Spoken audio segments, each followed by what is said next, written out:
This is my friend Mop. Mop is not a pro at walking. In fact, he's really bad at it. He walks in a zigzag. He stops to smell the roses. He pulls.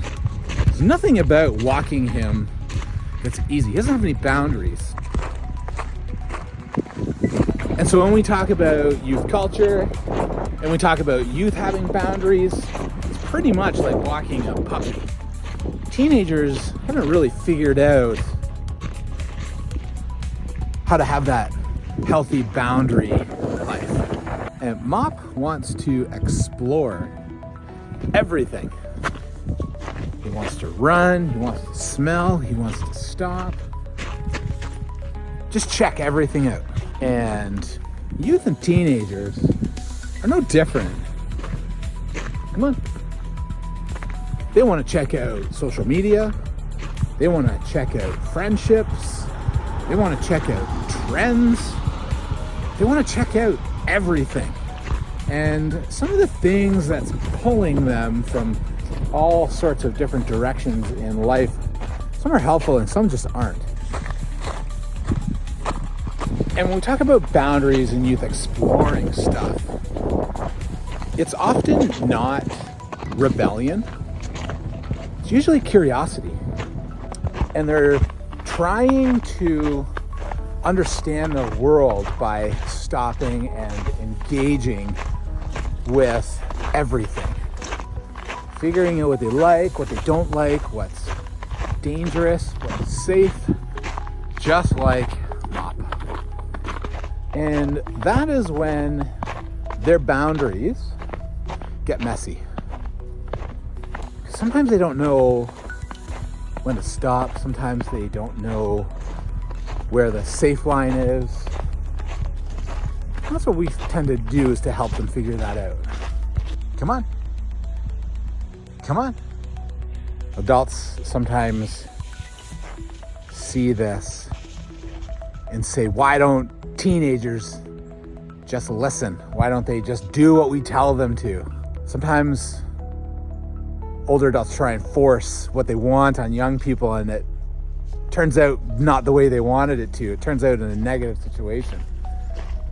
And what we have found is that when I'm working with young people, it's more about gentle direction than force. Just like Mop. Hey, come on, come. Come on, over here. Come on. There was a story of a youth worker working with a parent. And the parent found marijuana in their kids' dresser drawer, and they took it away from them. And the youth worker said, well, why did you do that? And the parent said, well, I didn't want them doing it anymore.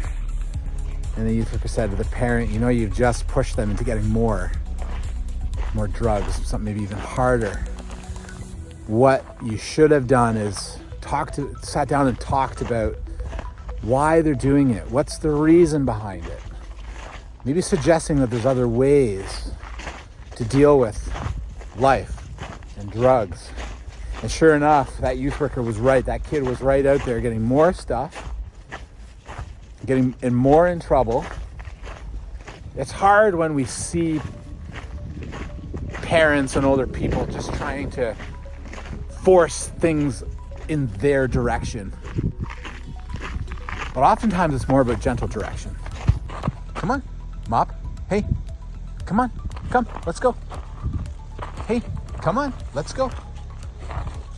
Boy, nope, this way.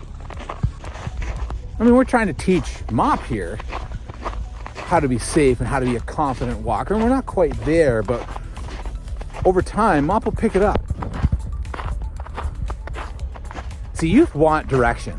We found that they want direction, but sometimes they don't know how to ask for it. And so sometimes we need to prompt them into asking for stuff they don't know they need.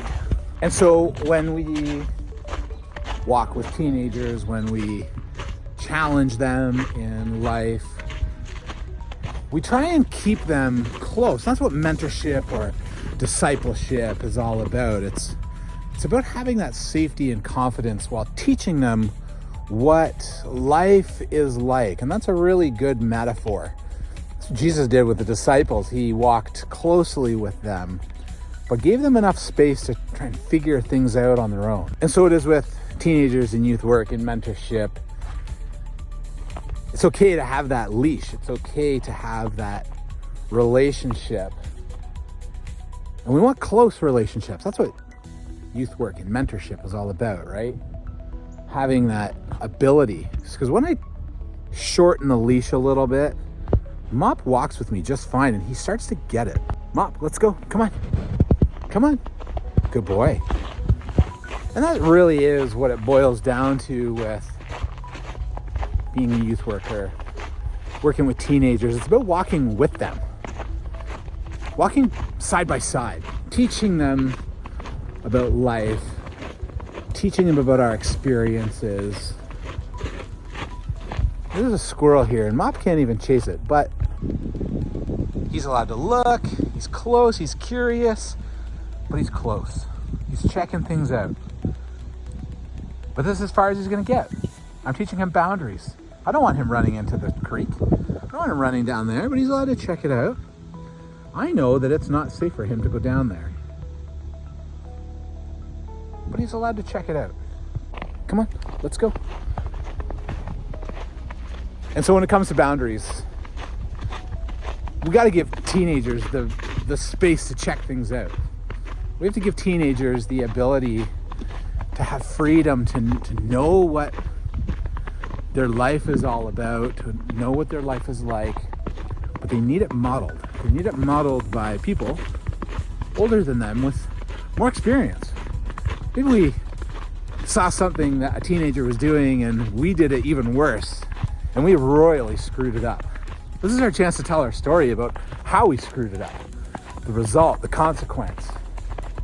Because that's the time that teenagers are listening the most, is they want to hear about our experiences. They want to hear about your experiences and how we got through it and how we were successful.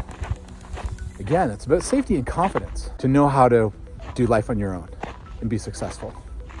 Until next time, that's the deal with youth boundaries, talking about youth culture. See you next time.